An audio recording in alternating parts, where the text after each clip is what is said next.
Hello friends, तो हमने आपके साथ पिछले 6 पार्ट्स में टारगेट 10 सीरीज स्टैटिस्टिक्स चलाई है, जिसमें मैंने जेएसए के सारे क्वेश्चंस जो भी उन्होंने स्टैटिस्टिक्स के बारे में पूछे थे मैंने आपके सामने डिस्कस किए। और आज ये आपके इस सीरीज़ का जो रिवीजन सीरीज स्टैटिस्टिक्स की है, इसका ये लास्ट पार्ट होगा। हमें इसी के साथ स्टैटिस्टिक्स को टाटा बाय बाय कहना पड़ेगा, ठीक है। तो इसके बाद हमें और रिवीजन करने की ज़रूरत नहीं पड़नी चाहिए, ठीक है। तो आज के वीडियो में कुछ 24 क्वेश्चंस है, तो ये लास्ट 24 क्वेश्चंस है और लास्ट वीडियो रहेगा इस पार्ट का। इसके बाद जो भी सब्जेक्ट आप चाहते हैं कि मैं पढ़ाऊँ, ठीक है, तो आप कमेंट सेक्शन में ज़रूर बताइएगा कि कौन सा सब्जेक्ट मैं इसके बाद स्टार्ट करूं। तो आपकी बहुत सारे लोगों ने बोला है सर इकोनॉमिक्स जो आपने पढ़ाया था वो कंप्लीट कीजिए सर, तो मैं देखता हूं। और अगर आपको लगता है कि मुझे इकोनॉमिक्स ही पढ़ाना चाहिए, उसी को कंप्लीट करना चाहिए 7-8 दिनों में, तो मैं कोशिश करूंगा। देखेंगे, आपके कमेंट्स भी नीचे पढ़ेंगे इंशाल्लाह, तो उसके बाद ही मैं डिसाइड करूंगा कि मैं कौन सा सब्जेक्ट इसके बाद उठाऊंगा। चलिए, इसके बाद हम आज स्टार्ट करते हैं अपना वीडियो को स्टार्ट करने से पहले अगर आप चैनल पे नए हैं, आप चैनल को सब्सक्राइब कर दीजिए, जैसा कि आपको सबको पता है। और अगर वीडियो अच्छी लगी तो शेयर करना ना भूले, लाइक करना ना भूले और कमेंट भी कीजिएगा। हमारे स्क्रीन पे क्वेश्चन नंबर 126 इस तरीके से है। हमने पिछले वीडियोस में 125 क्वेश्चंस डिस्कस किए हैं, आज 126 से पढ़ना है। In a series of values, if one value is 0, then the geometric mean is। देखिए, लेट्स सपोज हमारे पास बहुत सारे वैल्यूज है, उनमें से एक वैल्यू 0 आ गया। लेट्स सपोज कुछ और है, a है। इनका ज्योमेट्रिक मीन कैसे निकालते हैं? 0 इंटू ए का square root of 0 into A is 0। इसका मतलब अब जितने नंबर उसके साथ इस 0 के साथ ज्योमेट्रिक मीन निकाला जाएगा, ये हमेशा ज्योमेट्रिक मीन क्या निकलेगा? 0। तो इसका मतलब option number D is the correct one, ठीक है। Option number D is the correct. अब आते हैं question number 127। In dash data attribute under study can't be measured. इनमें से कौन से डेटा में जो एट्रीब्यूट होगा उसको मेजर नहीं कर सकते? दैट मीन्स ये कौन सा है? क्वालिटेटिव डेटा, क्योंकि क्वालिटेटिव डेटा ही ऐसा होता है जिसको आप मेजर नहीं कर सकते हो। मैं जब क्वेश्चन पढ़ता हूं तो आप कमेंट सेक्शन में नीचे आंसर जरूर किया कीजिए, उससे आपको समझ आ जाएगा कि हम कितने प्रिपरेशन हमारी है, हमारी उतनी प्रिपरेशन है जो जे केसेस भी पूछ रहा है क्वेश्चंस, क्या हमें वो सॉल्व हो जाएंगे। तो आप इसको एक एज अ टेस्ट भी ले सकते हो, तो आप कमेंट सेक्शन में आंसर भी किया कीजिए, ठीक है। चलिए, क्वेश्चन नंबर 128 पढ़ाया है। देखो, इन्होंने भी क्वेश्चन वही दिया है। 2 attributes A and B are positively associated if. Option number A, option number B, option number C, option number D पढ़ाया है। कौन सा ऑप्शन होगा? तो इसका ऑप्शन है ऑप्शन नंबर ए। और अगर होता नेगेटिवली एसोसिएटेड तो बनता ऑप्शन नंबर बी। और आपको मैंने ये भी पढ़ाया है अगर 2 एट्रीब्यूट्स इंडिपेंडेंट होंगे तो फिर ये ना ही ग्रेटर होता है ना ही लेस होता है, ये इक्वल टू होता है फिर, ठीक है। ये सारी चीज़ें हमने पढ़ी हुई है, तो आई होप आपने वो देखी होगी वीडियोस। तो इसके बगैर मैंने आपको क्वेश्चनरी पे भी वीडियो लाया है, अगर आपने वो नहीं देखा आप वो देखिए। उसमें मैंने क्वेश्चनरी के हर एंगल पे मैं गया हूँ, टाइप्स, बहुत सारे टाइप्स मैंने पढ़ाए हैं, क्वेश्चनरी क्या होता है, और जो क्वेश्चंस जेकेएसएस भी जेएसए में पूछे गए हैं वो तो मैंने ऑलरेडी यहाँ पे डिस्कस किए ही है। उसके बाद आता है which of the following is disadvantage of secondary data?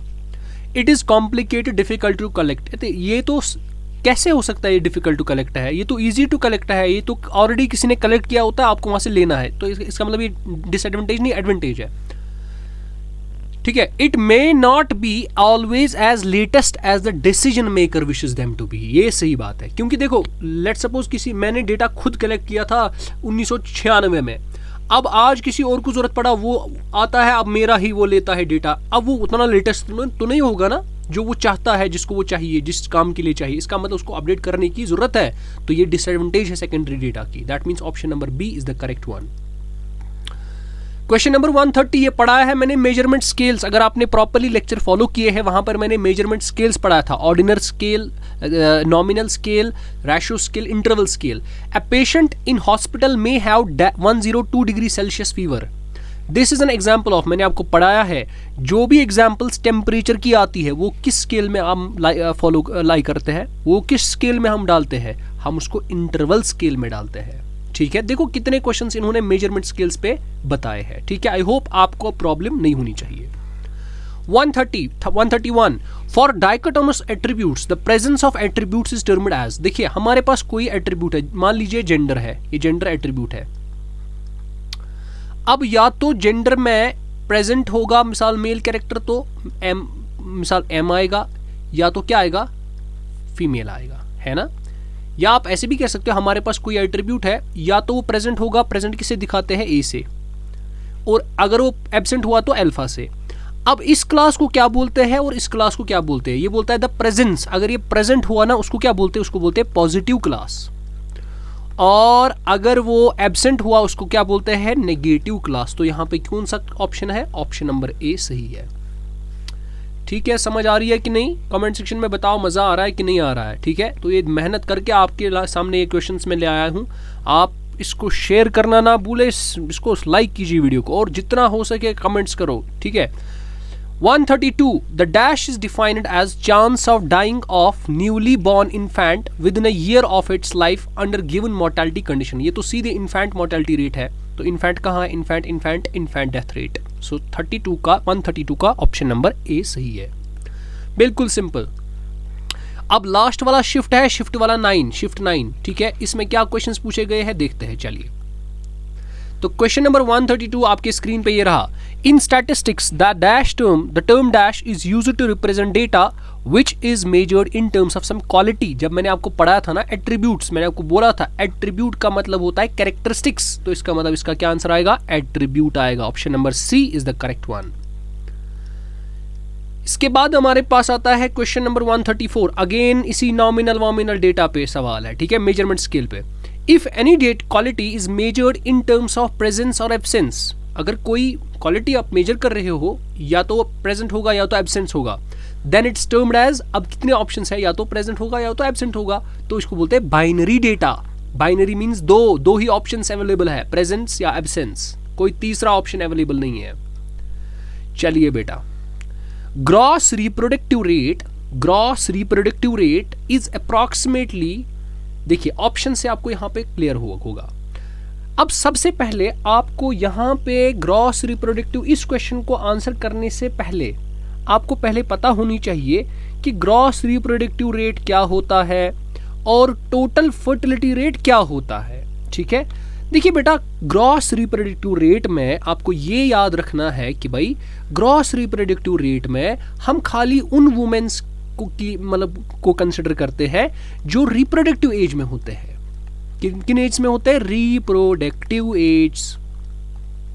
ध्यान से सुनना जो मैं बता रहा हूं। तो इसका मतलब ग्रॉस रिप्रोडक्टिव रेट में हम खाली उन वुमेन्स को लेते हैं जो हमारे पास क्या होते हैं रिप्रोडक्टिव एज में, that means 15 to 49। But total fertility क्या होता है, sum of all specific fertility rates, है ना।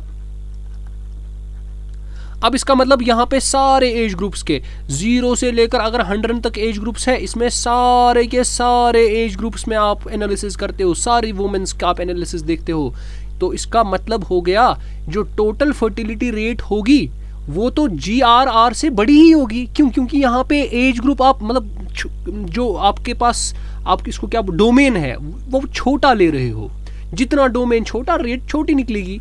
अब टोटल फर्टिलिटी रेट में सारे के सारे वुमेन्स को लेते हैं, तो इसका मतलब अब जाहिर सी बात है 49 तो है लिमिट, बट मे बी 50 वाला भी जो वुमेन होगा वो भी रिप्रोडक्ट मतलब ये दिखाएगी फर्टिलिटी, है ना। ये जरूरी नहीं है ना 49 है तो बस 50 वाला नहीं दिखा सकता है, रिप्रोडक्शन दिखा सकता है, क्यों नहीं दिखा सकता है। तो इसका मतलब हो गया जब टोटल फर्टिलिटी में इसके बगैर भी बाकी वुमेन्स का स्कोप रहता है, वो यहाँ पे इन्वॉल्व रहते हैं, that means total fertility rate बड़ी होगी GRR से, है ना। तो टोटल फर्टिलिटी रेट GRR से बड़ा होगा। अब जरा इस ऑप्शन से देखेंगे, यहां पे इंफॉर्मेशन ये निकली ना। अब देखो ऑप्शन सारे एलिमिनेट होंगे। क्या GRR ट्वाइस होगा, वो तो इसका मतलब बड़ा कह रहा है, नहीं GRR तो छोटा होता है, ये नहीं हो सकता। क्या इक्वल हो सकता है? नहीं, GRR तो इससे छोटा छोटा होता है TFR से, बड़ा के बराबर भी कैसे हो सकता है? थ्राइस हो सकता है? नहीं, इसका मतलब हाफ सही है। Option number C is the correct. देखो यहाँ पे ऑप्शन एलिमिनेशन से आप कर सकते हो यहाँ पे, ठीक है। इसके बाद आपका क्वेश्चन नंबर 136, बिल्कुल सिंपल क्वेश्चन पूछा गया है। Census is conducted at regular intervals of time, usually कितने साल के बाद किया जाता है इंडिया में? कितने ईयर्स के बाद? 10 ईयर्स के बाद। और मुझे आप बताओ पिछला सेंसस कब हुआ इंडिया में, पूरे इंडिया में पिछला सेंसस कब हुआ? ये मुझे आप कमेंट सेक्शन में बताओ। और ये भी बताओ जो फ्री इंडिया है उसमें पहला सेंसस किस साल में हुआ और किसने करवाया? ठीक है, उस वक्त गवर्नर जनरल कौन थे जब पहला इंडिया का सेंसस हो गया? ठीक है, और ये भी आप मुझे बताओ फादर ऑफ इंडियन सेंसस किसको माना जाता है? कमेंट सेक्शन में सभी चीज़ों का आंसर करो। चलिए, क्वेश्चन नंबर 137 आपके स्क्रीन पे ये रहा। Financial and manufacturing records are source of secondary data. ये तो है, ये तो बताता है सेकेंडरी डेटा है, बट क्या भी इंटरनल होंगे, एक्सटर्नल होंगे, प्राइमरी होंगे या अदर? देखो सबसे पहले तो सेकेंडरी डेटा है जो फाइनेंशियल एंड मैन्युफैक्चरिंग रिकॉर्ड्स है। देखो किसी ने कोई चीज़ मैन्युफैक्चर किया, अब क्या वो रिकॉर्ड बाजारों पे छपाएंगे? नहीं, मैन्युफैक्चरिंग जो रिकॉर्ड होता है वो कंपनी के इंटरनल मामले होते हैं, वो अंदरूनी, वो अंदर रखेगा वो डेटा, ठीक है। इसका मतलब वो डेटा कौन सा होता है? वो इंटरनल डेटा होता है। जो फाइनेंशियल, उसके क्या मतलब, कोई फाइनेंशियल क्लोज करेगा अपना चीज़ें कि मुझे मेरे पास कितना क्या है, ठीक है। मैन्युफैक्चरिंग रिकॉर्ड्स मैंने कितनी क्या बनाया, नहीं बना, वो आवाम के पास नहीं होती है, वो सारा का सारा इंटरनल होता है। दैट मीन्स 137 का ऑप्शन नंबर ए सही होगा। Which of the following testers hold that product of the price index and quantity index should be equal to corresponding value index? बिल्कुल डेफिनेशन ही यहाँ पे छपाई है टेस्ट की। बताओ कौन सा टेस्ट है? Circular test, unit test, factor reversal test या टाइम रिवर्सल टेस्ट? ये बिल्कुल आसान है, बिल्कुल आसान है। इसमें आपका आ जाएगा फैक्टर रिवर्सल टेस्ट, ठीक है। तो 138 का ऑप्शन नंबर सी करेक्ट है। Simple aggregate of price relative index, ये भी आसान है। Simple average of price relative index बताना है, इसकी फॉर्मूला क्या है? तो मेरे हिसाब से जो फॉर्मूला मुझे लग रही है that means option number A correct option है। Summation P1 divide by P0 into 100 divide by n। अब मुझे आप बताओ इनमें से एक फॉर्मूला ऐसी है, मुझे कमेंट सेक्शन में आंसर चाहिए। इनमें से एक फॉर्मूला, यही 1 2 3 4, इसमें से एक होगी इसकी फॉर्मूला सिंपल एवरेज की। लेकिन इन तीन में से B, C और D में से एक फॉर्मूला है जो सिंपल एग्रीगेटिव मेथड की है। किसकी? पढ़ाया है, सिंपल एग्रीगेटिव मेथड। अब आप मुझे कमेंट सेक्शन में ये बताओ सिंपल एग्रीगेटिव मेथड की फॉर्मूला कौन सी है? बी है, सी है या डी है? ठीक है, तो आपको आंसर आ जाएगा। कमेंट सेक्शन में जरूर बताना बेटा। चलिए बेटा, इसके बाद हम चलते हैं नेक्स्ट क्वेश्चन पे। नेक्स्ट क्वेश्चन आपके लिए ये रहा बेटा, ठीक है। तो नेक्स्ट क्वेश्चन क्या है इसको देख लेते हैं। नेक्स्ट क्वेश्चन को, इसको क्या हो गया, एक मिनट। नेक्स्ट क्वेश्चन आपके लिए 140 question, crude death rate. Crude death rate के बारे में है फॉर फीमेल्स। अब खाली फीमेल्स के लिए सबसे पहले आपको पता होना चाहिए क्रूड डेथ रेट किसके बराबर होता है। फॉर जनरल, ठीक है, for all of them, all of the mails के लिए भी फीमेल्स के लिए। हम कैसे निकालते हैं? हम बोलते हैं कितनी डेथ्स हो गई, number of deaths divided by size of population, है ना, यही कहते हैं ना। मल्टीप्लाई किसे करते हैं? 1000 से। ये तो आपको पता होना चाहिए। अब यहाँ पे किन की डेथ्स को लेना है? आपको खाली फीमेल्स की डेथ्स को लेना है डिवाइड बाय फीमेल्स की पॉपुलेशन। तो female deaths divide by female population multiplied by 1000, option number C. तो बिल्कुल आसान सवाल है, ऐसा नहीं है कि डिफिकल्ट है, ठीक है। थोड़ा इसको तोड़ मरोड़ के इसने पेश किया है, खाली फीमेल्स का पूछा गया है। अगर मेल्स का भी पूछा जाता तो जरा कमेंट सेक्शन में बताओ मेल्स क्या क्या होता। मेल्स का आप मुझे, अगर क्रूड डेथ रेट आपको पूछा जाएगा फॉर मेल्स तो बताओ क्या आ जाएगा, कमेंट सेक्शन में बताओ इसका आंसर क्या है। इसके बाद when data is collected from report on currency and finance, ठीक है, this is a dash source. देखिए करेंसी एंड फाइनेंस, ये जो हमारे पास एक ऑर्गेनाइजेशन है, ये एक नेशनल ऑर्गेनाइजेशन है। और जब ये डेटा कलेक्ट करके देगी ना, ठीक है, जब आप इसके रिपोर्ट से कलेक्ट करोगे डेटा, वो आपके पास बनेगा नेशनल ऑर्गेनाइजेशन का सोर्स, ठीक है। तो इसका option number C correct option होगा। Then we have question number 142, accounting statements are dash of secondary data. देखिए सेकेंडरी डेटा तो है अकाउंटिंग स्टेटमेंट। अब बताना है एक्सटर्नल सोर्स है, इंटरनल सोर्स है या आपके पास इंटरनेशनल सोर्स है या अदर सोर्स है। जाहिर सी बात है, जब अकाउंटिंग स्टेटमेंट है तो हर किसी डिपार्टमेंट का अपना अपना अकाउंटिंग स्टेटमेंट होता है जो वो इंटरनली शेयर करते हैं, वो मत आप बाजारों पे लगाएंगे नहीं। जहाँ पर किसी डिपार्टमेंट का डोमेन है, जैसे मिसाल के तौर पर कोई ऑर्गेनाइजेशन है, जैसे कोई वेलफेयर सोशल वेलफेयर डिपार्टमेंट, मतलब कोई एनजीओ चला रहा है, जो वो अपना अकाउंटिंग स्टेटमेंट क्या वो बैंक मतलब न्यूज़ में चलाएगा अपना अकाउंटिंग स्टेटमेंट? नहीं, वो अपना अकाउंटिंग स्टेटमेंट अपने पास ही रखेगा। दैट मीन्स वो इसके इंटरनल सोर्स बनेगा। Option number C is the correct one. The variable we try to predict is called, बिल्कुल आसान। पॉजिटिव वेरिएबल नहीं, नेगेटिव नहीं, डिपेंडेंट हाँ। क्यों देखो बेटो, देखो अच्छे से देखना। हम बोलते हैं जितना पोटेंशियल, जितनी करंट ज्यादा, अच्छे से सुनना बेटा, हम बोलते हैं जितनी करंट ज्यादा उतना जितना पोटेंशियल ज्यादा डिफरेंस, ठीक है, ये अपने पास कंडक्टर है, इसमें जितना आप पोटेंशियल डिफरेंस ज़्यादा क्रिएट करोगे उतना करंट ज़्यादा प्रोड्यूस होता है। दैट मीन्स करंट जो है यहाँ पे डिपेंडेंट वेरिएबल है।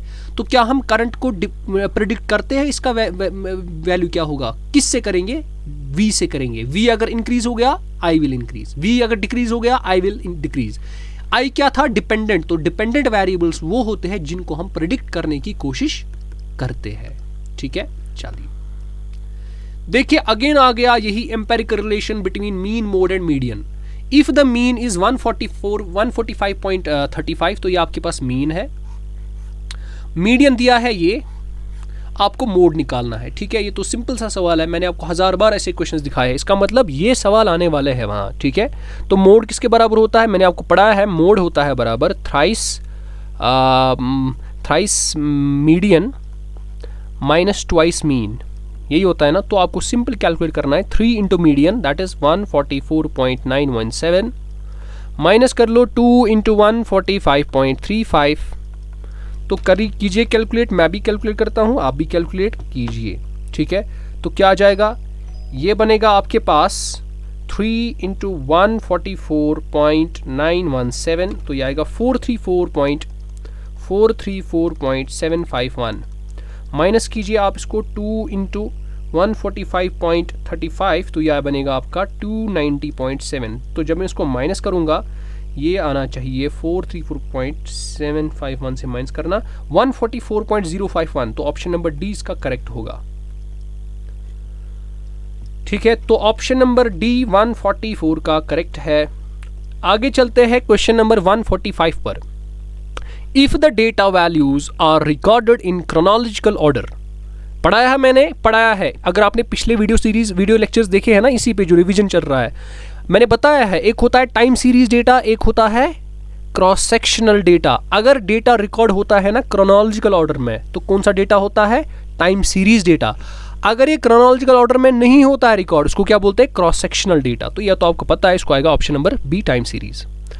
A dash questionnaire attempts to hide the purpose of study, बताया है मैंने, कल क्वेश्चनरी पे मैं एक प्रॉपर वीडियो भी लाया हूं, जो बहुत ही अच्छा डिटेल वीडियो मैंने लाया है। तो क्वेश्चनरी वो क्वेश्चनरी जहां पर आपको पर्पस ऑफ स्टडी ऑब्वियस नहीं होता, उसको क्या बोलते हैं? उसको बोलते हैं डिसगाइज्ड। तो इसका मतलब option number B is the correct one. 146 का ऑप्शन नंबर बी सही है। Then the next question is 147, बिल्कुल आसान सा क्वेश्चन। क्या बता रहा है? Calculate crude marriage rate when the marriage is registered where this and the estimated population in mid year where there this। ठीक है, तो इसका मतलब सिंपली इन दोनों का क्रूड मैरिज किसका बराबर होता है? कितनी मैरिज रजिस्टर हुई एक पीरियड में डिवाइडेड बाय पॉपुलेशन कितनी थी मिड ईयर में। ठीक है, तो आपके पास क्रूड मैरिज रेट की फॉर्मूला क्या होती है? कितने मैरिज रजिस्टर हो गए उस पीरियड में डिवाइडेड बाय उस मिड ईयर में पॉपुलेशन कितनी थी। ठीक है, तो इसका मतलब 174,062 को डिवाइडेड बाय कर लो 4592900, तो यही आपका आंसर बनेगा एंड वो आपका ऑप्शन नंबर ए आ जाएगा 0.0038। तो ऑप्शन नंबर ए आप भी चेक कीजिए कि आपको यही आंसर आ गया कि नहीं आ गया, वो आप मुझे कमेंट सेक्शन में जरूर बताना। ठीक है, तो 147 का ऑप्शन नंबर ए सही है।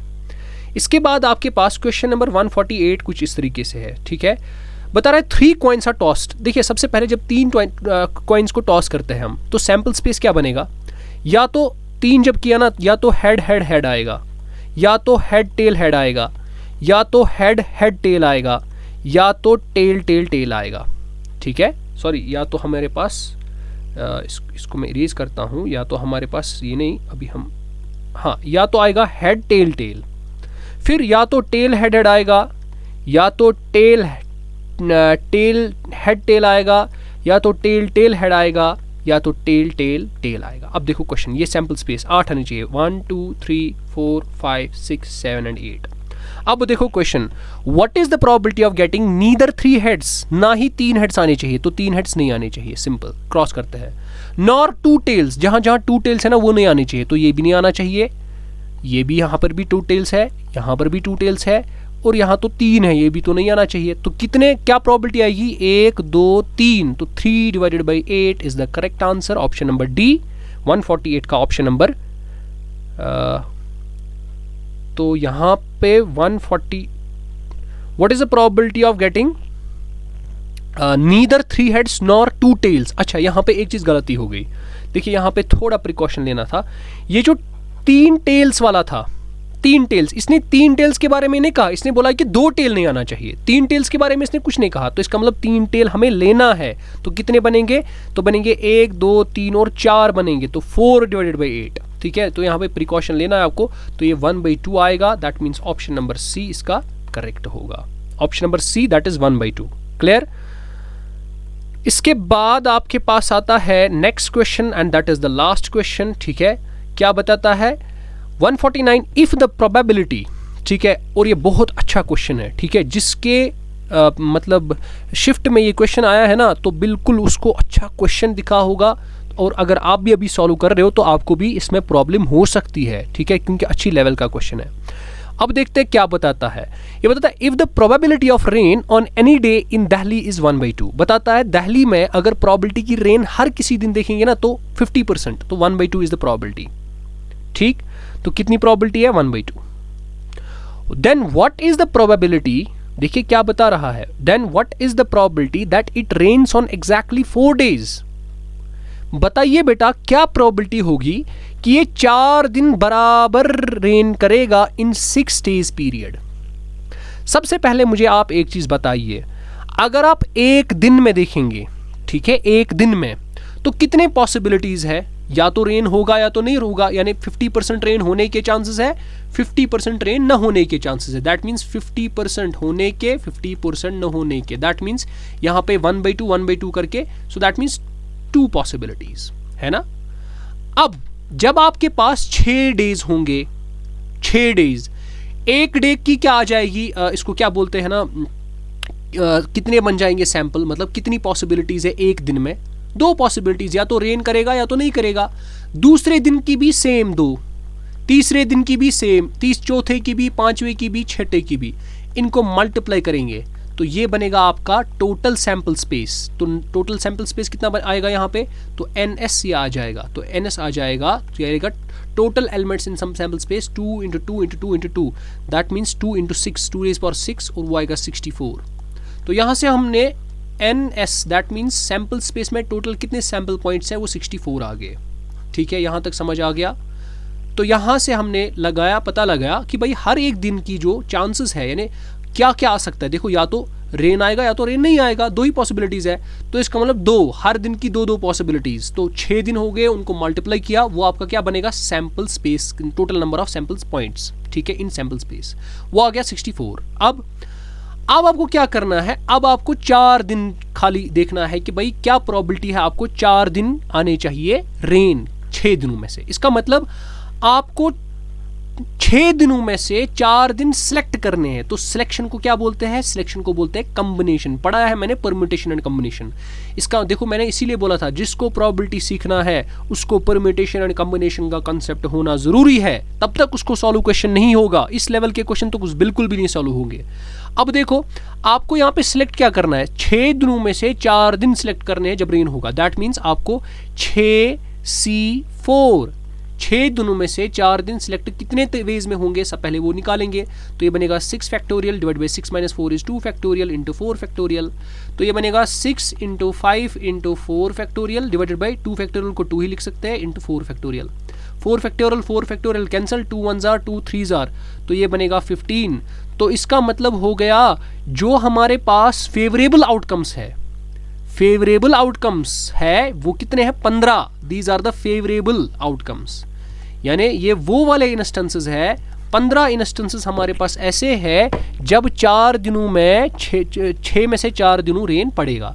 दैट मीन्स अब प्रोबेबिलिटी क्या बनेगा कि भाई एग्जैक्टली 4 दिनों में से 6 दिनों में से 4 दिन रेन पड़ेगी, तो इसका मतलब फेवरेबल आउटकम क्या है? 15 divide by total number of outcomes क्या है? 64। तो 15/64 आपका आंसर बनेगा, तो ऑप्शन नंबर बी आपका सही आ जाएगा। तो ये आपके पास कुछ क्वेश्चंस थे जो मैंने JSA के पेपर से लाए थे, कुछ प्रोबेबिलिटी के भी थे, सारे यहाँ पे कॉन्सेप्ट्स आपको टच हो गए। ठीक है, अब हमारा ये स्टैटिस्टिक्स की जो सीरीज़ है ये कंप्लीट हो चुकी है, हमारा रिवीजन जो है वो कंप्लीट हो चुका है।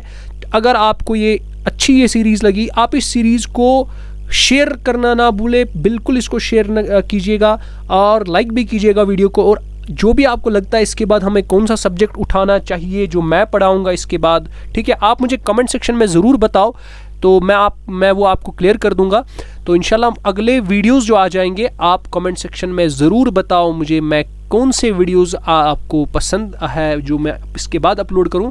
जो भी आप चाहते हैं आप कमेंट सेक्शन में अपनी राय ज़रूर दें, तो फिर देखते हैं क्या होगा क्या नहीं होगा। तो इंशाल्लाह वीडियोस तो आएंगे, इसके बाद भी आएंगे। जिस टॉपिक पे जो सब्जेक्ट आप चाहते हैं मैं उस पर काम करूँगा इंशाल्लाह। देखेंगे कितना हो सकता है मुझसे, उतना मैं कर सकता हूँ, तो उतना करेंगे आपके लिए। तो चलिए, वीडियो अगर अच्छी लगी फॉर व्हाट सो रीज़न तो आप लाइक करना ना भूलें, और सबसे बड़ी चीज़ इसको चैनल को सब्सक्राइब कीजिए अगर आप नए हैं, और बेल आइकन को भी क्लिक कीजिए ताकि जो मैं वीडियोस अपलोड करता हूं उनकी नोटिफिकेशन आप तक ज़रूर पहुंच जाए।